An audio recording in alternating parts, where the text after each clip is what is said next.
દાહોદ જિલ્લાના સંજેલી તાલુકા સહિત ગ્રામ્ય વિસ્તારોમાંથી શિવભક્તો દ્વારા પ્રખ્યાત ભમરેજી માતાના મંદિર સિંગવડથી સંજેલી 15 કિલોમીટર પગપાળા કાવડ યાત્રા યોજવામાં આવી હતી, જેમાં 500 જેટલા શિવભક્તો આ કાવડ યાત્રામાં ઉત્સાહભેર જોડાયા હતા.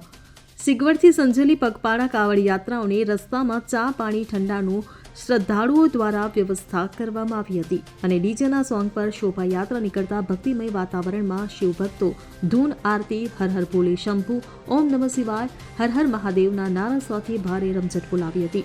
પવિત્ર શ્રાવણ માસના છેલ્લા શનિવારે સંજેલી તાલુકાના નગરજનો મહાદેવ ભોલેનાથના અભિષેક જળ અર્પણ કરવા માટે મોટી સંખ્યામાં શિવભક્તો સિંગવડ તાલુકાના પવિત્ર નદીમાંથી જળ લાવી તાલુકાના પુષ્પસાગર તળાવ પર આવેલું ભીમનાથ મહાદેવ મંદિર પર શિવલિંગને જળાભિષેક કરવામાં આવ્યો હતો.